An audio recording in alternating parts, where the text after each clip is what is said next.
मक्का बहुत मुश्किलों से फतह करने के बाद अब पूरे अरब को यह पता चल गया था कि मुहम्मद ही अल्लाह के रसूल हैं, जिसके बाद बहुत तेजी से पूरे अरब से लोग इस्लाम की तरफ आने लगे और ये इस्लामिक एम्पायर पूरे अरब में फैलने लगी। अब मुसलमानों के लिए अरब में कोई भी खतरा नहीं था, लेकिन अरब से बाहर दुनिया की सबसे बड़ी सुपर पावर रोमन एम्पायर अरबों को यूनाइट होते देखकर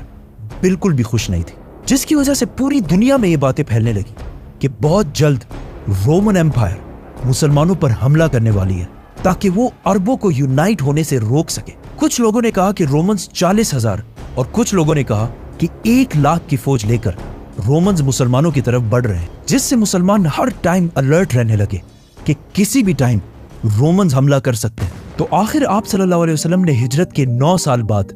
रोमन एम्पायर से जंग का ऐलान कर दिया और इनके खिलाफ मुसलमानों की एक फौज जमा करना शुरू कर दी। इससे पहले जब भी आप सल्लल्लाहु अलैहि वसल्लम किसी इलाके पर हमला करते तो वो जंग से पहले किसी को भी ये नहीं बताते कि वो किस पर हमला कर रहे हैं। अब हालात इतने खतरनाक हो चुके थे कि आप सल्लल्लाहु अलैहि वसल्लम ने पहले से ही पूरे अरब को ये बता दिया कि हम दुनिया की सबसे बड़ी सुपर पावर रोमन एम्पायर से लड़ने जा रहे हैं और सबका, हर मुसलमान का इस जंग में शरीक होना फर्ज है और जो मुसलमान भी इस जंग में शरीक नहीं होगा उसे मुनाफिक डिक्लेयर कर दिया जाएगा। रोमन एम्पायर इससे कुछ ही अरसा पहले पर्शियन एम्पायर को हराकर दुनिया की सबसे बड़ी सुपर पावर बन चुकी थी, जिसको चैलेंज करना इम्पॉसिबल हो गया था और सबका यह ख्याल था कि अरबी जो अभी कुछ ही अरसा पहले यूनाइट हुए हैं वो कभी भी रोमन एम्पायर से नहीं लड़ सकते। और मुनाफिकों ने भी मुसलमानों को रोमन एम्पायर की ताकत से डराना शुरू कर दिया, जिसकी वजह से रसूलुल्लाह सल्लल्लाहु अलैहि वसल्लम की रोमन एम्पायर से जंग के ऐलान के बाद अरब में 2 फ्रैक्शंस बने। एक जो अपना सब कुछ कुर्बान करके बगैर किसी खौफ के मदीना की तरफ जंग में शामिल होने के लिए रवाना हुए और दूसरे वो जो इस इतने खतरनाक जंग से बचने के लिए बहाने बनाने लगे। आहिस्ता आहिस्ता पूरे अरब से लोगों ने इस फौज को ज्वाइन करना शुरू किया और आखिर इस फौज का नंबर 30,000 तक पहुंच गया और ये फौज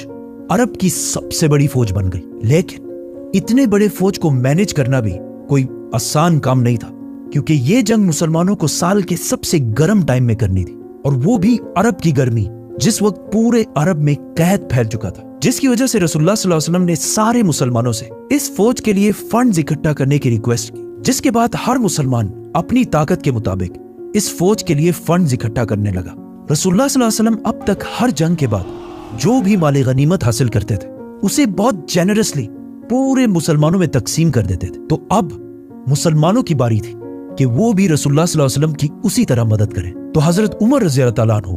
जो हमेशा अच्छे कामों में हजरत अबू बकर रज़ी अल्लाह तआला अन्हु से एक स्टेप पीछे रहते थे, उन्होंने इस बार अबू बकर रज़ी अल्लाह तआला अन्हु से जीतने के लिए सबसे पहले जाकर अपनी सारी दौलत का आधा रसूलुल्लाह सल्लल्लाहु अलैहि वसल्लम के सामने रखा। लेकिन कुछ ही देर बाद अबू बकर रज़ी अल्लाह तआला अन्हु अपनी सारी दौलत और अपने घर का सारा सामान लेकर रसूलुल्लाह सल्लल्लाहु अलैहि वसल्लम के पास आए और एक बार फिर हजरत उमर रज़ी अल्लाह तआला अन्हु से आगे निकल गए, जिसके बाद हजरत उस्मान रज़ी अल्लाह तआला अन्हु, जो उस वक्त मदीना के बाजार की सबसे मालदार शख्सियत थी, उन्होंने 900 ऊंट, 100 घोड़े और 1000 दिनार डोनेट किए और हजरत अब्दुर्रहमान बिन औफ ने भी बहुत सारे ऊंट, घोड़े और माल डोनेट किया। ये तो वो सहाबी थे जिनके पास अपना बिजनेस और काफी दौलत थी, लेकिन वो सहाबी जो बिल्कुल गरीब थे उन्होंने भी इस फौज के लिए डोनेशंस की, जिनमें से एक ने सारी रात मेहनत करके चंद खजूर कमाए और वो थोड़े से खजूर भी इस फौज के लिए डोनेट कर दिए। इतने सारे डोनेशंस के बाद भी 30,000 के इस फौज को मैनेज करना बहुत मुश्किल था, क्योंकि जैसे ही ये फौज मदीना से रवाना हुई हर 18 सहाबा के लिए सिर्फ एक ऊंट था और तबूक मदीना से 700 किलोमीटर दूर था और वहां पहुंचने के लिए एटलीस्ट 15 दिन का सफर करना था। तो 18 सहाबा एक ही ऊंट को बारी बारी राइड करने लगे, जो बहुत मुश्किल काम था ही। लेकिन कुछ ही दिनों बाद रास्ते में मुसलमानों के पास खाने पीने का सामान भी खत्म हो गया, जिसकी वजह से मुसलमानों को मजबूरन इन ऊंटों को भी ज़िबा करना पड़ा। लेकिन इतने सख्त हालात में भी सबको पता था कि उनमें से कोई भी पीछे रह गया तो मुनाफिक डिक्लेयर कर दिया जाएगा। तो सारे मुसलमान इस सब के बावजूद भी आगे बढ़ने लगे। लेकिन एक साहबी अपने ऊंट की वजह से इस फौज से पीछे रह गए, अबू जर गिफारी। तो उन्होंने अपना ऊंट वहीं छोड़कर पैदल तबूक की तरफ बढ़ने लगे। ये फौज रास्ते में आले समूद के इलाके से भी गुजरी, जिन्होंने एक जमाने में पहाड़ों के अंदर बहुत जबरदस्त और आलीशान बिल्डिंग्स बनाई थी। इनकी तबाही को देखकर मुसलमानों का ईमान और मजबूत हो गया, लेकिन आप सल्लल्लाहु अलैहि वसल्लम ने इस इलाके के पानी को यूज करने से मना कर दिया। आखिर 15 दिन बाद मुसलमान फाइनली तबूक पहुंच गए। तबूक मुसलमानों की एम्पायर से बाहर गस्सानी किंगडम के बिल्कुल सेंटर में एक सिटी, विच मीन्स मुसलमान अपना इलाका छोड़कर दुश्मन के इलाके के बिल्कुल सेंटर तक पहुंच गए। और वहां पहुंचते ही मुसलमान रोमन एम्पायर से लड़ने के लिए बिल्कुल तैयार हो गए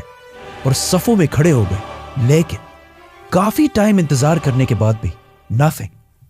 बिल्कुल खामोशी, और कोई भी मुसलमानों से लड़ने के लिए नहीं आया। अब यहां पर कुछ कंफ्यूजन है। कुछ स्कॉलर्स कहते हैं कि रोमन्स मुसलमानों की इतनी बड़ी फौज देखकर डर गए और जंग से पहले ही उनकी फौज इधर उधर बिखर गई, क्योंकि मुसलमान इससे पहले हर जंग में